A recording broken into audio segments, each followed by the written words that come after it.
NTAR.com Podcasts. Good afternoon and welcome to another episode of InvestorIdeas.com Podcasts, looking at cannabis news, stocks to watch, as well as insights from thought leaders and experts.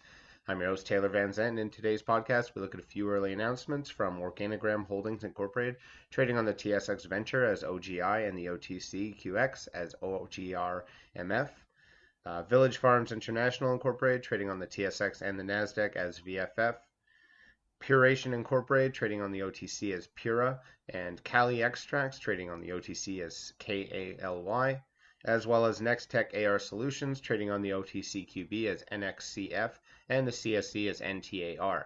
First, looking at Organigram Holdings Incorporated, the parent company of Organigram Incorporated, a leading licensed producer of cannabis, who announced a $15 million investment commitment into a high-speed, high-capacity, fully automated production line with the ability to produce an estimated 4 million kilograms of exceptional chocolate cannabis edibles per year. Organigram expects to take delivery of the line in the fall. In addition to its sheer capacity and adaptability to an anticipated future growth of domestic and international chocolate edibles market, the line is expected to allow Organigram's product development team to introduce chocolate innovations unique not only to the cannabis industry, but to the chocolate industry as a whole. Over the last number of years, Organigram has become known for its best-in-class cannabis production facility and high-quality products, says Greg Engel, CEO of Organigram. With this investment, we will soon be known for our world-class chocolate production capability.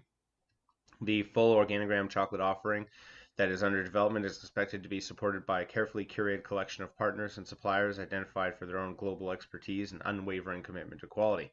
The investment will contribute to a state-of-the-art chocolate moduling line and fully integrated packaging line that includes advanced engineering, robotics, high-speed labeling, and automatic shipping carton packaging. So why do I think that's relevant? That's a big investment for chocolate and for the fact that they're apparently going to change the cannabis industry and the chocolate industry as a whole. I do find it interesting, and a high-tech chocolate facility, interesting prospect coming out right now. They seem to be definitely betting big on the fact that the edibles market will be available in this fall for the Canadian consumers. So not the only company doing that. Next, looking at Village Farms International, that announced today that its 50% owned joint venture for large-scale, low-cost, high-quality cannabis production, Pure Sunfarms, has received a standard processing license from Health Canada for its 1.1 million square foot Delta 3 greenhouse facility. The processing license permits Pure Sunfarms to extract and process cannabis at the Delta 3 facility, which will enable the development and manufacture of products derived from the cannabis plant, including cannabis oil, as well as concentrates and edibles. Pure Sunfarms will require an additional amendment to its sales license to sell cannabis oil, which it expects to be distributing to provincial and territorial distributors and private retailers by the fourth quarter of this year.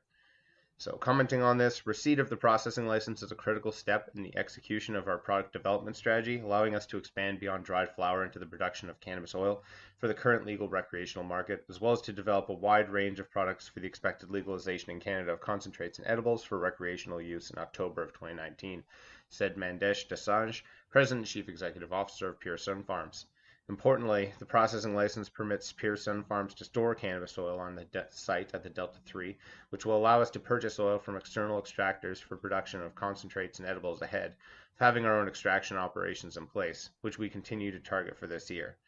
The processing license is one of two regulatory steps required for Pure Sunfarms to begin selling directly to provincial and territorial authorities, authorized distributors, and private retailers, with the other being the amendment to Pure Sunfarms' existing sales license to permit the sale of dried products to these retailers, sometimes referred to as the packaging license.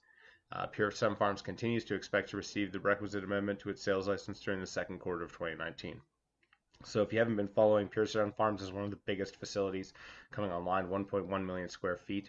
The Delta 3 greenhouse facility I've mentioned many times in different announcements, and it's been slowly building up over the year. So the fact that now it's almost ready to be able to sell and produce its own oil and extracts for that market come October, very interesting, and I'm sure that they'll end up with that apparently in the next month or so. So next, looking at Pura Incorporated and Cali Extracts, who announced today that wrapping the Arnold Sports Festival in Johannesburg, South Africa, featuring their EverX CBD sports water.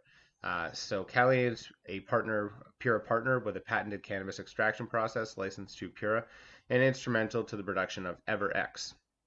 PURA management has declared the trade show in Johannesburg a success, with an initial order landing South Africa as the largest region where PURA now sells EverX CBD sports water. PURA will publish a report on the trade show tomorrow to include details on the latest order coming out of the trade show. So EverX was officially launched for the first time ever at the Arnold Classic in Columbus, Ohio in 2017, and now EverX expands its presence at the Arnold Sports Festival events worldwide, and is now the official sponsor of Jan Tana's Body Painting Revolution, featured globally at Arnold Sports Festival venues. So why do I think this is relevant? CBD water and sports is becoming more and more hand in hand. We're seeing more and more sports sponsorships through CBD products, whether it's water or whether it's some sort of recovery program. And the fact that they're now involved in these bigger events, I think we're going to see more companies do that over the next little while. Lastly, looking at NextTech AR Solutions, who I mentioned last week, who today announced the rollout of their AR-tized app with a Budweiser branded augmented reality activation to commemorate the 25th anniversary of Toronto's Budweiser stage. Budweiser selected NextTech's AR-tized trademark app to trigger an augmented reality experience, which is activated when pointing the phone at the 25th anniversary Budweiser can. So it starts today on May 20th. NextTech will be running a social media-driven contest giving away season tickets to the Budweiser stage, which will be featuring over 60 acts, including Lenny Kravitz, Bryan Adams, Lionel Richie, Mary J. Blige, Adam Sandler, Jimmy Buffett, the list goes on.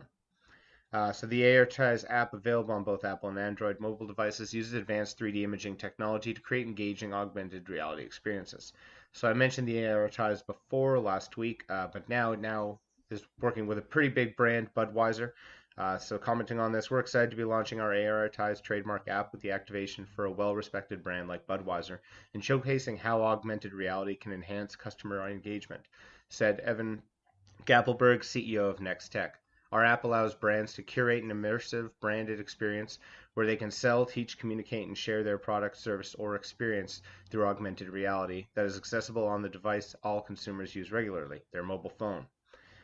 Brands who implement augmented reality experiences are likely to see higher conversions. A recent study from Digital Bridge found that 74% of consumers expect retailers to offer an augmented reality experience, while Damon reports that 72% of consumers also said that they have purchased something they were not planning to after experiencing it through AR. So NextTech has built its AR and IAI e-commerce platform as an affordable, scalable, customizable, and most importantly, easy solution to integrate within an existing web interface, making NextTech one of the leaders in the rapidly growing AR industry, estimated to hit $120 billion by 2022, according to Statista. So again, I've been paying attention to NextTech.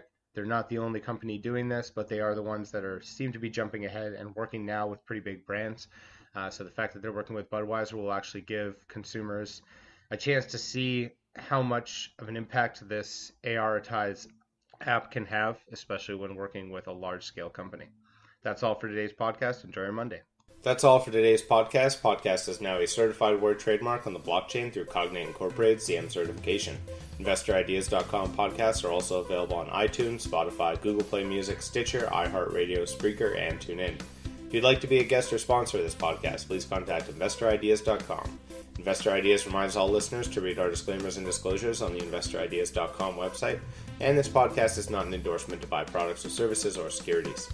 Investors are reminded that all investments involve risk and possible loss of investment. Investor Ideas does not condone the use of cannabis except where permissible by law. Our site does not possess, distribute, or sell cannabis products.